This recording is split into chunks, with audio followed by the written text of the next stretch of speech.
Nous poursuivons notre programme de prière et nous poursuivons ce thème que nous avons commencé à aborder hier, qui tourne autour du thème général.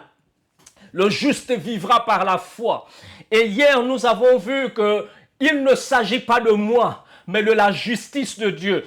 Nous avons vu dans la première partie qu'on ne peut pas, je dis bien on ne peut pas mener la vie chrétienne si ce n'est la grâce de Dieu qui nous porte. Et cette grâce a été témoignée et manifestée par la justice de Dieu. C'est pour cela que nous avons compris qu'est-ce qu'on entend par justice de Dieu, comment la justice de Dieu s'est manifestée. Et nous allons poursuivre avec ce principe de justice. Et je vais rapidement revenir sur ça. Parce que quand on parle de justice, il faut comprendre qu'il y a le principe de la rédemption qui a été accompli. Pour que la justice soit parfaite dans nos vies, il a fallu qu'il y ait un plan de rédemption. Et la rédemption, comme je le disais hier, du grec apolutrosis, c'est payer un prix en guise de rançon. Cette expression renvoie donc au moyen par lequel le salut est offert.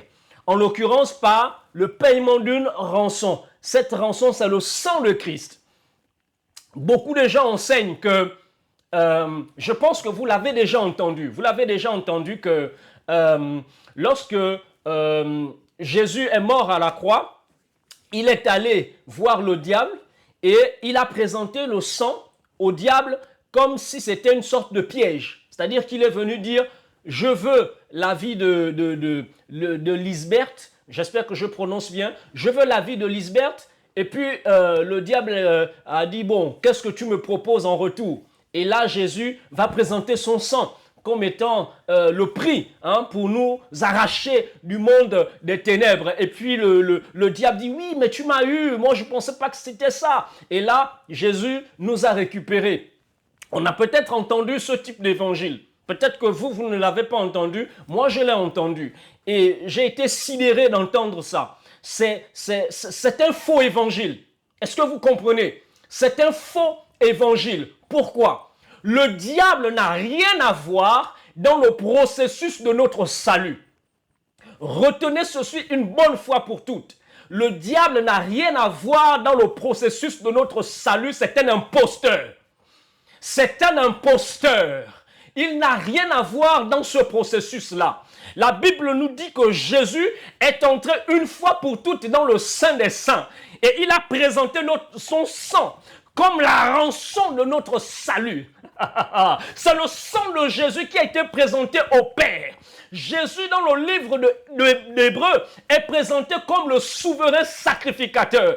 Or, le souverain sacrificateur dans l'Ancienne Alliance représentait le peuple de Dieu auprès de Dieu lorsqu'il allait dans le lieu très saint. Il partait avec... Sur sa poitrine, il y avait les 12 tribus d'Israël. Et donc, quand il entrait, c'était pour représenter le peuple auprès de Dieu. Et Jésus est présenté comme étant le souverain sacrificateur. Ça veut dire que Jésus est entré une fois pour toutes dans le Saint des Saints. Et il a présenté son sang à Dieu comme étant le prix de notre rachat. Ce n'est pas au diable que Jésus a présenté son sang, mais c'est à Dieu qu'il a présenté son sang. Le diable, il est tellement inférieur que Dieu ne peut pas se rabaisser à son niveau. Ce n'est pas possible, ce n'est pas normal de croire en de telles absurdités. Ce n'est pas possible. Nous avons trop donné d'importance au diable alors que ce n'est qu'un imposteur. Dis avec moi, le diable est un imposteur. Tu ne peux pas accorder de l'importance à un imposteur. Le diable n'est pas l'adversaire de Dieu. Non, ce n'est pas l'adversaire de Dieu.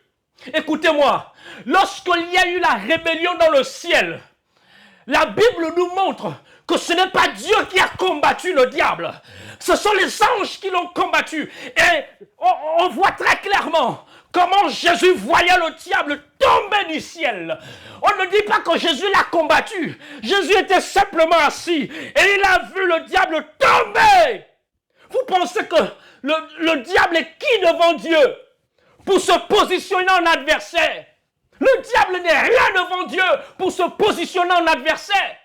Aujourd'hui, on a cet évangile-là où on élève le diable, on élève le diable, on élève le diable, on élève le diable. Mais non, Sortez de cette peur. C'est un imposteur. Il est déjà vaincu. Et je prends toujours cette image. Je ne sais pas. Peut-être que pour certains qui sont en Europe, vous avez peut-être du mal à avoir cette représentation. Mais nous ici, par exemple, on a souvent cette représentation lorsque vous prenez une poule ou un coq et vous décidez de l'égorger. Vous allez voir que le coq va beaucoup s'agiter, n'est-ce pas? Il va s'agiter, s'agiter, s'agiter.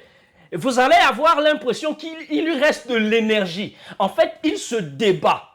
Mais c'est parce qu'il est déjà mort. Donc, toutes les agitations du diable, c'est parce qu'il a déjà perdu. Alléluia. Le diable a déjà perdu. Ne te laisse pas intimider. Ne te laisse pas intimider. La preuve qu'il a déjà perdu, c'est que la Bible te dit qu'il sera jeté en enfer. Qu'il sera jeté en enfer. Et voici encore une autre absurdité qui est prêchée, qui est même présentée dans la conscience collective, que le diable anime l'enfer. Qui vous l'a dit? Montrez-moi, je mets quiconque au défi, montrez-moi un seul verset où il est dit que le diable anime l'enfer. Faisons un raisonnement logique, tout simple. Un raisonnement tout simple. Comment quelqu'un qui est censé être dans l'étang de feu à jamais va animer cet étang de feu, va être là pour punir les autres? Vous essayez de comprendre de façon très simple. Comment se fait-il que toi, tu es en enfer, en train de brûler, mais c'est toi, en fait, qui est là en train de faire brûler aussi les autres? Ce n'est pas possible. C'est du non-sens. L'enfer a été créé pour le diable et ses gares. L'enfer a été créé pour la destruction du péché à jamais.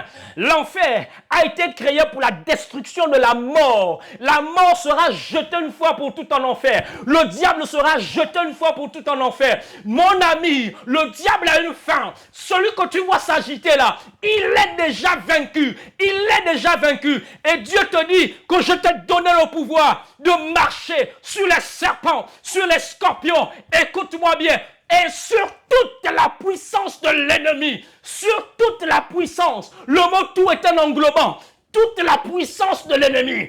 Écoute-moi bien, tout ce que le diable peut faire ne pourra pas t'atteindre parce qu'il est déjà vaincu et tu as reçu le pouvoir. Dieu ne veut pas se rabaisser au niveau du diable parce qu'il n'a pas le pouvoir d'être son égal. Dieu te donne le pouvoir. Il te dit, je n'ai pas le temps pour cette balivernes. Je te donne le pouvoir. Écrase-le, chicote-le, balaye-le parce qu'il n'est rien pour moi.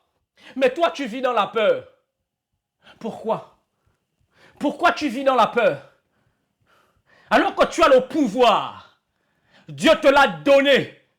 Il dit, la femme va écraser la tête du serpent. Mais pourquoi tu as peur? Pourquoi tu as peur? Il est déjà vaincu. Dis avec moi, il est déjà vaincu. Alléluia.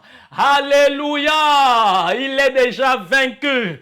Et sa fin est proche. Sa fin est proche. Concentre-toi sur l'essentiel. Concentre-toi sur l'essentiel. Et à chaque fois que le diable se lèvera contre toi, sache que tu as le pouvoir. Sache que tu as le mandat. Arrête d'aller supplier Dieu que Seigneur, oh Papa Yahweh, c'est comme ça qu'on prie souvent. Oh Papa Yahweh, oh le Dieu d'Israël, lève-toi, interviens, interviens. Dieu te dira, je n'ai pas besoin de me lever pour cet insignifiant, car je t'ai tout donné. Prie et détruis-le. Prie et détruis-le. Tu te lèves. Tu commences à déclarer. Tu commences à déclarer. Tu commences à renverser parce que tu as le pouvoir. Tu rentres dans la dimension d'autorité. Une autorité spirituelle. L'autorité du Fils de Dieu. Parce que tu es la fille. Tu es le Fils de Dieu. Tu as reçu le plein mandat. Et tu déclares sur les choses. Laissez-moi vous dire. Jésus, quand il était sur la terre, je ne vois pas dans l'exercice de son ministère quelqu'un qui passait son temps à supplier le Père. Il est devant Lazare. Il dit, Père, je te rends grâce de ce que tu m'exauces toujours. Est-ce que tu sais que parce que tu es en Christ, tu seras toujours exaucé? Oh! Il dit, je te rends grâce de ce que tu m'exauces toujours. Devant l'adversité, Jésus rend grâce. Alléluia. Devant l'adversité, Jésus rend grâce. Pourquoi? Parce que il ne prie pas pour être exaucé, il est déjà exaucé, alors il manifeste l'exaucement. Ah, est-ce que quelqu'un saisit? Jésus n'a pas prié pour être exaucé devant Lazare, il a manifesté l'exaucement. Alléluia. Et il dit, Lazare, il ordonne à Lazare de sortir. Et la Bible nous dit que Lazare est sorti. Les apôtres sont en train de naviguer la nuit. Il y a la tempête. Il y a la tempête. Et il crie, oh, oh, comme vous et moi. Il crie, oh Seigneur, on est perdu. C'est comme toi et moi, devant les difficultés. On crie, oh, oh, on est perdu. Oh, je suis perdu. Mon enfant est malade. Mon emploi, mon salaire, ma pension. Oh, je suis perdu. Oh, je suis perdu. Tu cries au désespoir. Tu cries au désespoir. Mais la Bible dit que Jésus dormait. Et Jésus va se lever. Jésus va se lever. Il va simplement parler à la tempête. Il aurait pu aussi crier comme les autres. Oh, oh, Père, oh, Père. Mais il se lève et il commence à parler à la tempête. Il commence à parler à la tempête. Et parce qu'il est l'auteur de la création, alors la tempête se tait. Elle l'écoute. Je ne sais pas si vous êtes conscient de votre position en Christ. Votre position en Christ vous donne le pouvoir de parler à la tempête. Votre position en Christ vous donne le pouvoir de parler à la nature. Écoutez, un jour, je revenais de l'école, j'étais encore petit, hein. Je commençais à découvrir le don de miracle que Dieu m'avait donné. Et c'est dans cette interrogation que j'ai découvert les signes qui montraient que j'étais apôtre et non pasteur ou encore évangéliste et les autres ministères. Pourquoi j'étais apôtre? Je rentre des cours et puis mon défunt père me dit c'est toi qui as gaspillé mon décodeur. Les chaînes ne passent plus, ça ne s'allume plus, tu as gaspillé mon décodeur. Et il m'harcelait avec ça. Tu as gaspillé mon décodeur. Et je ne me retrouvais pas dans ça. Alors je suis parti, j'ai imposé la main au décodeur. Et j'ai dit au décodeur que moi je suis fatigué qu'on me parle mal. Tu t'allumes au nom de Jésus. Je suis parti. Et il est venu, il allume, le décodeur s'est allumé. Il dit mais comment tu as fait? Au fond du cœur, j'ai juste dit, mais j'ai ordonné au décodeur de s'allumer et il s'est allumé simplement. C'est pour te dire que j'ai reçu le mandat. Tu as reçu le mandat d'ordonner aux choses et elles s'alignent. Elles s'alignent. Elles s'alignent. Parce que l'Église est le bras armé de Dieu sur la terre. L'Église est le représentant de Dieu sur la terre. L'Église est la représentation de Dieu sur la terre. L'Église est l'ambassade de Dieu sur la terre. L'Église, c'est l'ambassade de Dieu sur la terre. L'Église représente Dieu sur la terre. C'est pour cela que tu as le mandat, tu as le pouvoir de décider au nom du Père. Tu décides au nom de celui qui t'a envoyé. Alléluia. Tu représentes un royaume sur la terre. Arrête de vivre dans les supplications. Arrête. Tu es un ambassadeur. Entre dans la peau de l'ambassadeur que tu es. Commence à déclarer. Commence à décréter. Les choses vont s'aligner d'elles-mêmes. Et si tu ne vois rien, rentre dans la dimension. Est-ce que je peux libérer cette parole? Est-ce que je peux libérer cette parole? Rentre dans la dimension prophétique. La dimension de la parole prophétique. Lorsque Pierre a pêché toute la nuit, il n'a pas trouvé de poisson, n'est-ce pas? Et là, Jésus va lui dire, retourne, va jeter le filet. Il dit, mais j'ai pêché toute la nuit. Pierre était un pêcheur expérimenté. C'était sa carrière. Il dit, j'ai pêché toute la nuit. J'ai utilisé toutes mes stratégies. J'ai utilisé toutes mes méthodes. Mais sur ta parole, je vais le faire. Sur la parole de Jésus. À ce moment-là, la parole qui était sortie était une parole prophétique. Et Pierre va aller au large. Il va jeter le filet. Et curieusement, le poisson va commencer à abonder. Le poisson va commencer à abonder. La bénédiction va commencer à surabonder. Non, la bénédiction ne s'est pas limitée à abonder. Elle a surabondé au point que la barque a commencé à s'enfoncer. Laisse-moi te dire que la parole prophétique qui a été déclarée dans ta vie va générer une surabondance de grâce et de bénédiction dans ta vie. Ta barque va s'enfoncer. À un moment donné, tu seras ivre du poids de la bénédiction. Tu ne sauras plus quoi faire de la bénédiction parce que quand Dieu bénit, c'est la surabondance. Ta barque va s'enfoncer, la barque va s'enfoncer, ta vie va s'enfoncer plus profondément parce que le poids de la bénédiction abondante sera dans ta vie. Et lorsque Pierre a jeté le filet, la parole prophétique s'est mise en mouvement. Le principe de la parole prophétique, c'est que la Bible dit que la parole de Dieu ne retourne pas au Père sans avoir accompli ce pourquoi elle a été décrétée. Si la parole arrive dans la vie de quelqu'un et qu'elle trouve la maladie, mais celui qui l'a envoyé a dit « Je t'envoie pour qu'il y ait la guérison ». La parole est dans l'obligation de créer le miracle. C'est pour cela que vous allez voir qu'une femme qui n'a pas de trompes peut en avoir. Les trompes qui n'existaient plus sont recréées parce que la parole prophétique est créatrice. La parole prophétique est créatrice. La parole prophétique est partie dans l'eau. Elle n'a pas trouvé de poisson. Elle a créé le poisson. La parole prophétique est partie dans la tombe de Lazare. Lazare était mort. Il n'y avait pas la vie. Elle a mis la vie. Elle a soufflé la vie. Il était mort depuis 4 jours. Ses organes pourrissaient. La parole a redonné la vie aux organes. La parole a dit à Lazare, écoute mon ami, le type qui est dehors là m'a envoyé, il m'a dit de te faire sortir. Je ne sais pas où tu es parti. Je ne sais pas dans quel état ton corps se trouve. Mais j'ai reçu instruction de te ramener de là vivant. Je n'ai pas d'autre choix. Alors il redonne la vie à Lazare. Il anime ses membres. Il redonne de l'impulsion à son cœur. Il redonne la vie à tous ses membres parce que la parole créatrice est pleine de vie. La parole prophétique, elle crée. Écoute mon ami, lorsqu'il y a des situations compliquées, déclare. Prends la parole prophétique. Prends la parole prophétique. Dieu a fait des promesses dans ta vie. Déclare-les. Déclare-les. Ce sont ces paroles prophétiques décrétées par Dieu qui vont créer le miracle. Et la Bible te dit, écoute bien ceci.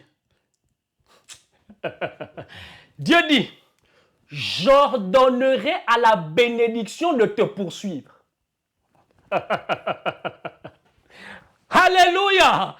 Alléluia. Il dit, j'ordonnerai à la bénédiction de te poursuivre.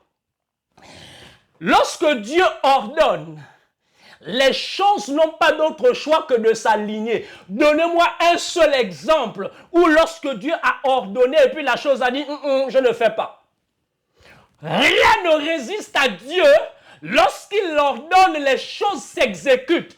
Alors Dieu parle à la bénédiction. Dieu parle à la bénédiction. Il dit, je te donne l'ordre de poursuivre Georgette. Je te donne l'ordre de poursuivre Labani. Je te donne l'ordre de poursuivre l'évangéliste Ivan. Je te donne l'ordre de poursuivre cet enfant. Je te donne l'ordre. Et la parole n'a pas de, la bénédiction n'a pas de choix que de te poursuivre. C'est pour cela que je décrète, je déclare que la bénédiction va te poursuivre. Que tu ailles à gauche, la bénédiction te poursuit. Que tu ailles à droite, la bénédiction te poursuit. Que tu montes, la bénédiction te poursuit. Elle t'accompagne.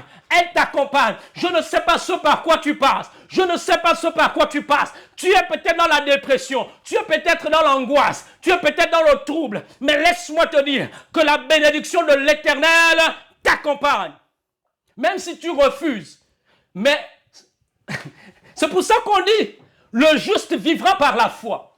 Parce que même si tu refuses, la bénédiction ne t'obéit pas. La bénédiction obéit à celui qui l'a envoyé. Et Dieu a ordonné. Elle ne peut pas retourner en disant à Dieu, j'ai échoué. Elle est obligée. C'est pour cela qu'aussi longtemps que tu ne seras pas béni, la bénédiction ne va pas partir. Elle sera là jusqu'à ce qu'elle s'accomplisse. Jusqu'à ce qu'elle s'accomplisse. C'est pour cela que je te déclare ce matin, sois patient, reste fidèle, n'abandonne pas. C'est difficile, n'abandonne pas. Parce que tôt ou tard, la bénédiction s'accomplira. La promesse de l'Éternel s'accomplira toujours. Parce qu'elle n'a pas d'autre choix. Elle ne peut pas retourner au Père sans s'accomplir. Elle ne peut pas retourner au Père sans s'accomplir. Tu ne peux pas aujourd'hui te rendre prisonnier d'un évangile du légalisme. Parce que la foi n'est pas un mérite. La foi est un don. Même la foi que tu as, c'est Dieu qui te l'a donné. C'est un don que Dieu t'a fait. Donc le juste, quelqu'un qui est justifié, le juste, ce n'est pas d'abord quelqu'un qui est droit, comme on a l'habitude de le penser. Ça, c'est la pensée commune. Juste, selon la Bible, c'est quelqu'un qui a été sauvé à un grand prix. C'est quelqu'un qui a été sauvé par le moyen de la rédemption. C'est quelqu'un qui était condamné à mourir et pour qui Dieu a accompli sa justice par le moyen de la rédemption. C'est ça le juste. Et quand la Bible dit « le juste vivra par la foi », la Bible est en train de dire que toi qui as été sauvé, non pas par tes œuvres, mais par le moyen de la grâce, tu vas continuer à vivre en ayant la foi en celui qui t'a sauvé. Pas en tes œuvres, pas en ce que tu fais, pas en tes jeûnes, pas en tes prières, pas en différentes retraites que tu pourrais faire, mais tu vas vivre la foi chrétienne en ayant confiance en celui-là qui a décidé de te sauver, car lui seul est mieux placé pour te guider dans son royaume. C'est ça, le juste vivra par la foi. Qu'est-ce que la justice produit dans la vie du croyant? 1. La justice par la foi produit la paix avec Dieu.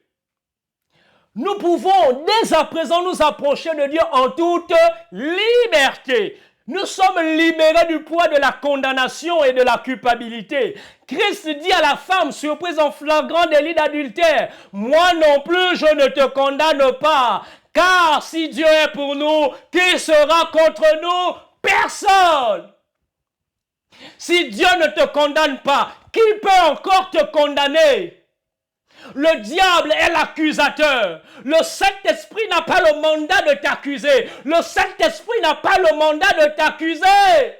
La Bible déclare que l'Esprit rend témoignage à notre esprit que nous sommes enfants de Dieu. Dans la version originale, il est dit que l'Esprit chuchote en permanence. L'Esprit chuchote en permanence. Que tu es enfant de Dieu, peu importe ta situation, l'Esprit va toujours te rappeler que tu es enfant de Dieu. Il ne te condamne pas, il ne te rejette pas. Tu es enfant de Dieu. Parce que si Dieu ne te condamne pas, plus personne ne peut te condamner.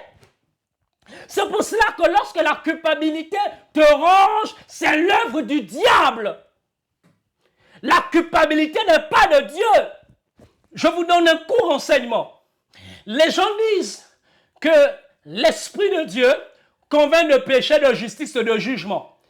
Et on applique ça même aux croyants. Laissez-moi vous dire, quand je le dis à chaque fois, les gens sont souvent surpris. Mais laissez-moi donner l'enseignement apostolique. L'Esprit convainc de péché, de justice et de jugement aux non-croyants. Est-ce que vous comprenez ça? Je vais vous expliquer. Le non-croyant est soumis au péché. Il est soumis à la loi du péché. L'Esprit vient nous convaincre que nous sommes des pécheurs et que nous avons besoin d'être sauvés.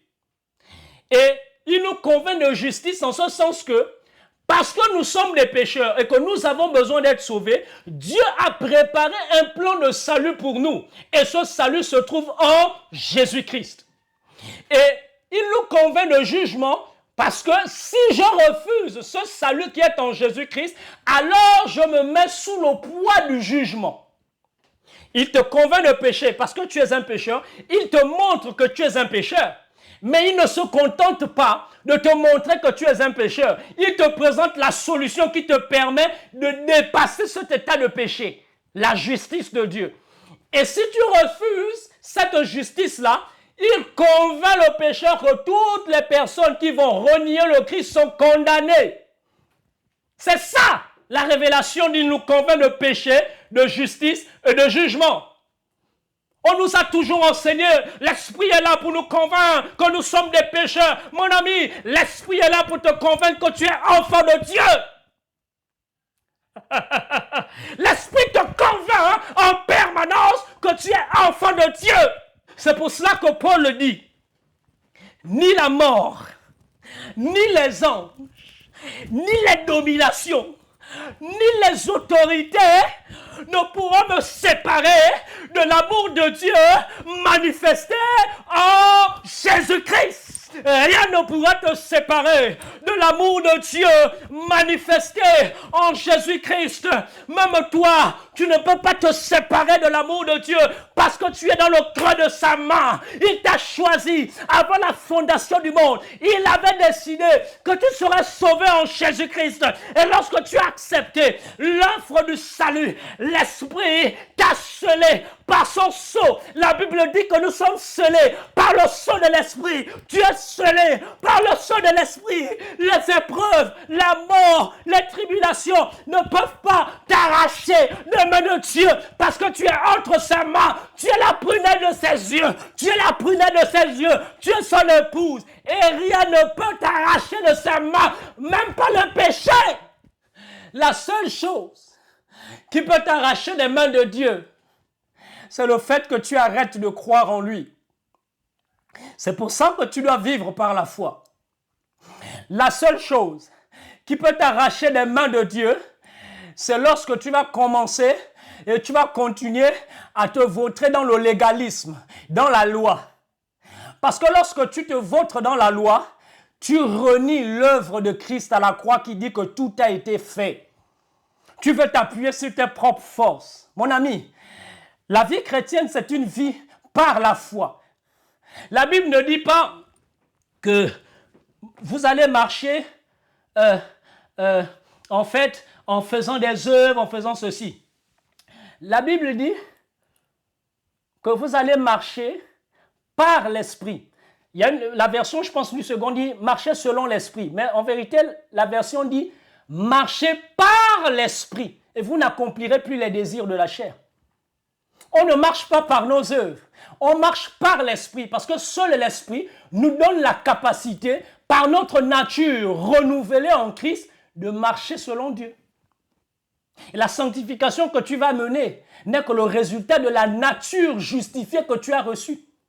La loi a été au service de la justice, mon ami. En nous révélant notre péché et notre imperfection, la loi nous a conduits vers Christ, notre libérateur. Jésus dit, vous sondez les Écritures, mais les Écritures parlent de moi. Il dit, je ne suis pas venu abolir la loi, mais je suis venu l'accomplir. En ce sens que la loi avait pour but de nous conduire vers Christ. La loi nous révélait notre imperfection dans le but de nous conduire vers Christ qui est notre justification. La loi, le seul but de la loi, c'est de te conduire vers Christ. Parce que c'est Christ qui te permettra de plaire à Dieu. Ce n'est pas la loi. La loi n'est qu'un intermédiaire qui te permet d'aller vers Christ. C'est pour ça que tu ne dois pas te limiter à la conscience de ton péché. Non! Lorsque tu es conscient que ce que tu as fait est mal, tourne-toi vers Christ. Lorsque ce que tu fais n'est pas bien, tourne-toi vers Christ parce que le rôle de la loi, c'est de te conduire vers Christ. La justice de Dieu nous a affranchis de tout ce dont nous ne pouvons être justifiés par la loi de Moïse. La justice nous a affranchis de tout ça. La loi ne pouvait pas nous justifier. La loi ne pouvait pas nous sauver. Mais la justice de Dieu nous a affranchis, comme dit Paul, de la loi du péché et de la mort. Et il dit, gloire soit rendue à l'esprit de vie.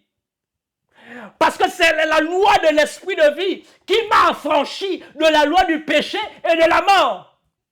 Par la justice de Dieu, nous qui étions autrefois étrangers dans sa maison, nous sommes devenus ses enfants et des co-héritiers du royaume avec Christ. La justice de Dieu t'a permis d'entrer dans la famille de Dieu.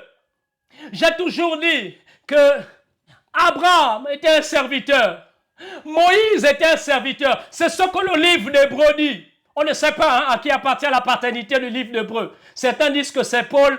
Certains disent que ce sont certainement ses disciples. Moi, je reste convaincu que ce n'est pas Paul, parce que toutes les lettres de Paul, il les signe au début. Moi, apôtre, serviteur de Dieu. Paul justifie toujours son apostolat. Mais dans le livre d'Hébreux, il nous a dit que Moïse a été un serviteur dans la maison de Christ. Donc, tous ceux qui s'attachent à la loi de Moïse, vous vous attachez à la loi du service. Le serviteur n'est jamais plus grand que le maître.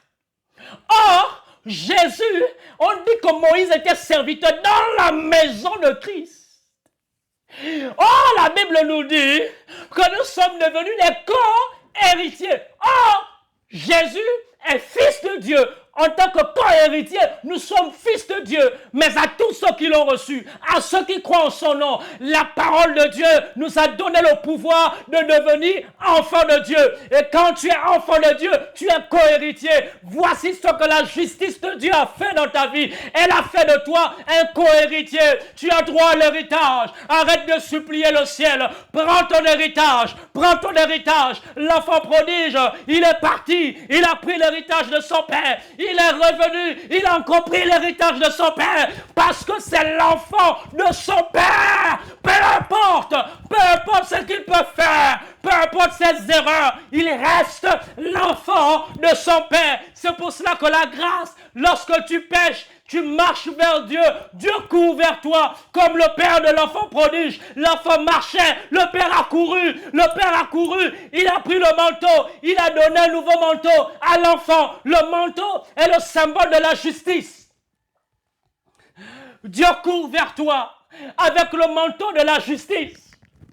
Pendant que toi tu te culpabilises, pendant que tu te morfonds, Dieu court vers toi avec le manteau de la justice.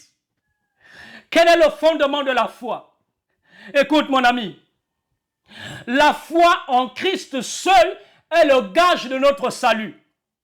Jean 3, 14, 18 nous dit ceci. Je vais lire la version parole vivante. Dans le désert, Moïse a élevé le serpent d'airain sur un poteau. C'est ainsi que le Fils de l'homme doit lui aussi être élevé, pour que tous ceux qui placent leur confiance en lui vivent éternellement.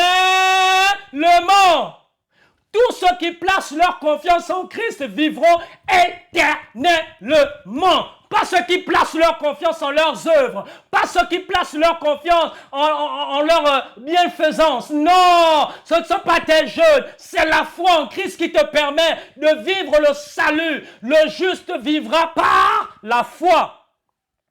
Oui, Dieu a tant aimé les hommes qu'il a donné son Fils, son unique, pour qu'aucun de ceux qui se confient en lui ne soit perdu, mais que chacun accède à la vie éternelle. En effet, Dieu n'a pas envoyé son Fils dans le monde pour condamner les hommes. Dieu n'est plus en colère contre toi. Dieu n'est plus en colère contre toi. Il t'a pardonné. Il t'a pardonné. Lorsque tu vois certaines conséquences du péché se manifester, ce n'est pas Dieu qui te frappe. Ce ne sont que les conséquences du péché, car Dieu n'est plus en colère contre toi. Dieu n'est pas venu condamner les hommes, mais il est venu les sauver. Celui qui place sa confiance en lui n'aura pas à subir de condamnation. Mais celui qui lui refuse sa confiance est déjà condamné, car il n'a pas mis sa confiance en la personne du Fils unique de Dieu. Alléluia! La vie se trouve au nom de Jésus et dans la communion avec sa personne. Jean 20, 31, parole vivante, il dit ceci.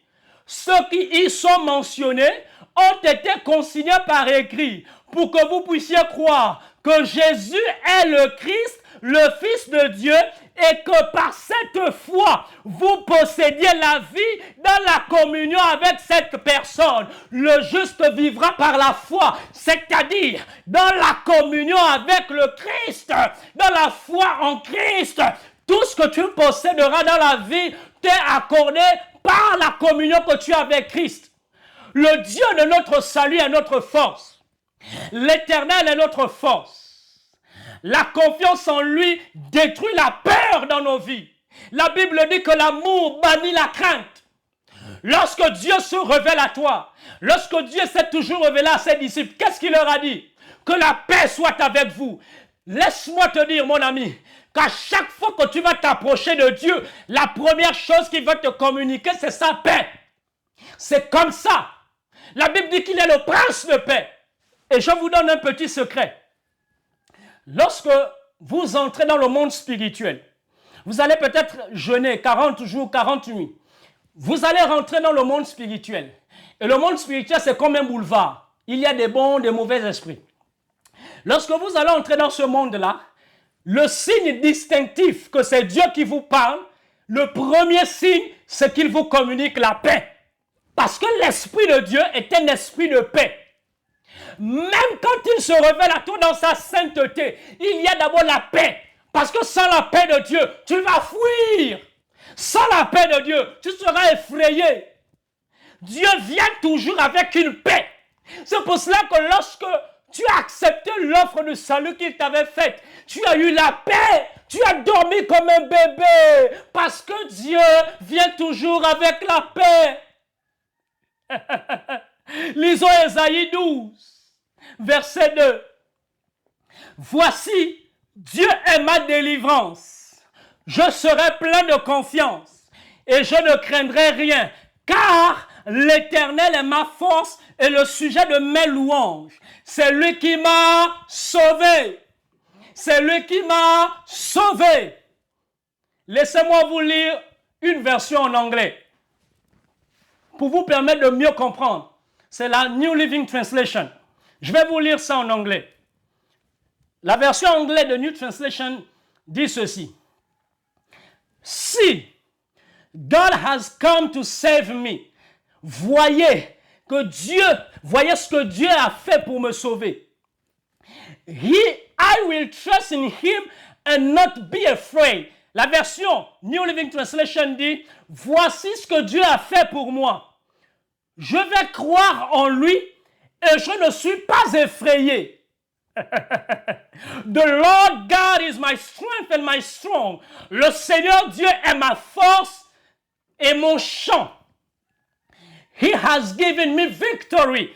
Il m'a donné la victoire. Vous voyez que cette version est encore plus intéressante. Voici ce que le Seigneur a fait pour moi. Je croirai en lui et je ne serai pas effrayé. Le Seigneur est ma force et mon chant. Il m'a donné la victoire. Dieu t'a déjà accordé la victoire. C'est pour cela que la joie de l'Éternel est notre force. Parce que nous avons déjà la victoire. Regarde ce que le Seigneur a fait. Regarde ce que le Seigneur a fait. Lorsque l'adversité arrive, compte les bienfaits de Dieu, compte les bienfaits de Dieu, compte-les, c'est tellement grand, c'est tellement énorme, c'est tellement énorme, c'est tellement énorme. La joie de l'Éternel doit être ta force. Mon ami, la joie de l'Éternel doit être ta force. Et je termine brièvement. Je vais aborder ça brièvement. On aura l'occasion de développer tous ces thèmes-là. On aura l'occasion. Parce qu'on a commencé les cultes avec l'apôtre, le prophète et l'évangéliste. On a commencé les cultes pour aller maintenant en profondeur. Il y a une nouvelle génération que Dieu va susciter. Et toi et moi, nous sommes dans ce plan que Dieu a prévu. Il y a un mouvement puissant qui arrive. Et le premier réveil, ce sera le réveil de la connaissance. Je termine avec la définition de la foi. On dit que le juste vivra par la foi, n'est-ce pas? Et je vous ai montré pourquoi le juste doit obligatoirement vivre par la foi. Maintenant, c'est quoi la foi? Brièvement. Je vais laisser les autres aborder ce sujet plus en profondeur. Voici ce que Hébreu 11, autant pour moi. Hébreu 11, verset 1 dit, « Or la foi est une ferme assurance des choses qu'on espère, une démonstration de celles qu'on ne voit pas. » La foi est une ferme assurance des choses qu'on espère, une démonstration de celles qu'on ne voit pas. Maintenant, je vous donne des tips qui vous aideront dans vos études bibliques.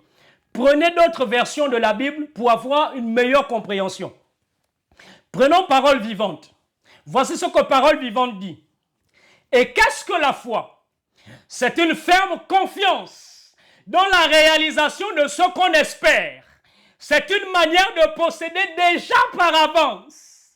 C'est être absolument certain de la réalité de ce qu'on ne voit pas. Alléluia! Je retiens que dans la foi, il y a la confiance, dans la réalisation de ce qu'on espère. La foi, c'est être absolument certain. Dans la foi, il n'y a pas le doute. Il n'y a pas la place pour le doute dans la foi. C'est ce que l'auteur du livre d'Hébreux dit.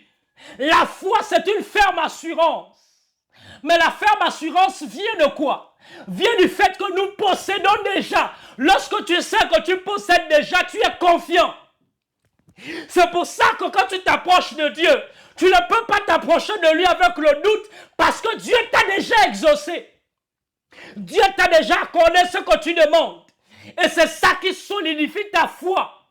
C'est pour ça que la Bible dit que c'est une ferme confiance. Regardez. Permettez-moi de vous lire la version en anglais de la New Living Translation. Permettez-moi de lire cette version-là. Je vais prendre ma version anglaise. La version anglaise dit ceci. Faith is the confidence that what we hope for will actually happen. It gives us assurance about things we cannot see. Je vais essayer de traduire parce que le français est un peu difficile en traduction. Je vais essayer de traduire. La version anglaise dit ceci. La foi, c'est la confiance que ce que nous espérons se réalisera réellement, de manière certaine. Cela nous donne l'assurance des choses que nous ne pouvons pas voir. Voici ce que la version anglaise dit. La foi, c'est la confiance que ce que j'espère va se réaliser tôt ou tard. C'est déjà acté parce que ce sont des choses que Dieu avait déjà décidées avant que je ne sois né. La Bible dit, avant que tu ne sois formé dans le ventre de ta mère, Dieu avait déjà préparé des plans de bonheur, des plans de paix pour toi. Ces plans avaient déjà été actés. Tu es condamné à réussir. C'est pour cela que la foi s'appuie sur cette certitude que parce que j'ai déjà été exaucé avant même que je ne naisse, mes prières avaient déjà été exaucées, tout a déjà été accompli. Lorsque je m'approche de Dieu, je m'approche avec cette certitude que cela va se réaliser tôt ou tard, peu importe ce que je vois, cela va se réaliser. Et c'est cette confiance-là qui nous donne l'assurance de posséder déjà ce que nous ne voyons pas. C'est ça la foi. Est-ce que quelqu'un a compris la foi? Est-ce que quelqu'un a compris la foi? Est-ce que quelqu'un a compris la foi? Regardez, vivre par la foi, c'est vivre dans la certitude que nous possédons déjà les promesses de Dieu.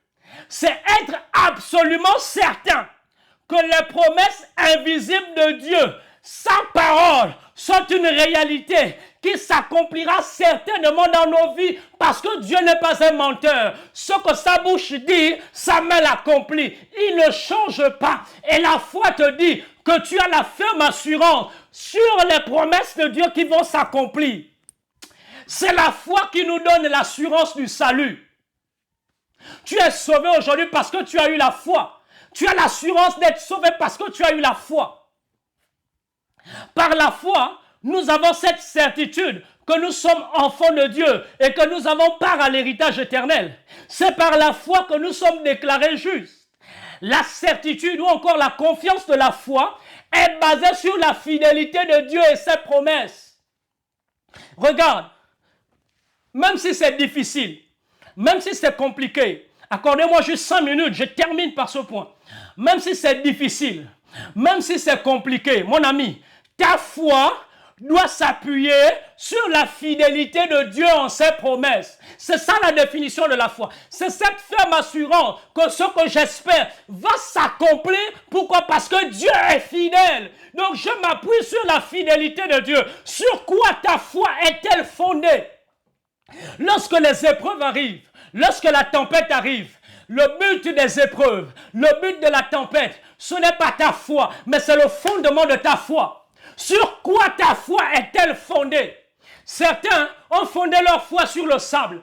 C'est pour cela que Jésus dit, lorsque la tempête est venue, la maison a été rasée. Mais lorsque quelqu'un bâtit sa foi sur le rocher qui est Christ, malgré le vent, malgré les tempêtes, malgré l'adversité, sa foi ne faiblit pas. Parce que ta foi est une ferme assurance sur les promesses de Dieu, sur la fidélité de Dieu en ses promesses. La Bible dit que notre foi a été jetée comme une encre au fond de la mer. L'apôtre Paul avait cette image d'un bateau qui est sur la mer. Lorsqu'on jette l'encre, l'encre va au fond de la mer et va s'ancrer plus profondément. Or, notre foi est ancrée en Christ. Les tempêtes peuvent souffler, le bateau peut aller à gauche, le bateau peut aller à droite, mais à cause de l'encre qui a été jetée, le bateau tient ferme parce que la foi repose sur Christ, qui est le rocher. Je te donne un petit schéma. La foi, c'est la confiance en Dieu, et cette confiance est basée sur sa fidélité. Parce que Dieu est fidèle, tu as confiance en lui. Même quand tu ne comprends rien, tu as confiance en Dieu. Parce que tu sais qu'il est fidèle, tu sais qu'il t'aime et tout ce qu'il fait, c'est pour ton bien. Et cette confiance-là va produire l'assurance que ce en quoi tu crois là, tu le possèdes déjà. C'est parce que tu as confiance aux promesses de Dieu, en la fidélité de Dieu dans ses promesses, que tu as l'assurance que malgré le temps que ça peut prendre, tu possèdes déjà cela. C'est pour cela que même quand tu ne vois pas l'enfant et que tu pries par la foi, tu vois déjà l'enfant, tu possèdes déjà. Je vais te dire, mon ami, la foi a besoin d'une vision. Parce que si tu ne vois pas, tu ne peux pas posséder. On possède dans la vision. Lorsque tu as la foi, tu as la vision. Tu ne peux pas avoir de foi sans vision. Je vais m'arrêter par là parce que c'est trop fort. Je crois que ça devient trop fort. Hein? Ça devient trop fort. Genre, je vais m'arrêter par là. Je vais parler en profondeur. Je vais m'arrêter par là. Parce qu'on aura l'occasion de parler de la vision. Mon ami, tu ne peux pas avoir la foi si tu n'as pas de vision. Que vois-tu pour que tu possèdes? Dieu dit à Abraham, regarde le ciel, compte les étoiles de la terre. Ta postérité sera comme les étoiles du ciel. Ta postérité sera comme le sable de la mer. Abraham a d'abord vu les étoiles du ciel. Et Dieu lui dit que ta prospérité sera égale aux étoiles du ciel. Et Abraham a fondé sa foi sur ce qu'il a vu par la vision. La foi a besoin de quelque chose pour se matérialiser. Ce que tu espères, c'est ce que tu as vu par la vision. Dans la vision, il y a l'image. La Bible dit à Moïse de construire le tabernacle selon le modèle qu'il a reçu. Le modèle qu'il a reçu était la vision. Tu ne peux pas accomplir des grandes choses par la foi si tu n'as pas de vision. Deviens un homme de vision. Présente à Dieu une vision et mets la foi que la vision que Dieu m'a donnée s'accomplira certainement.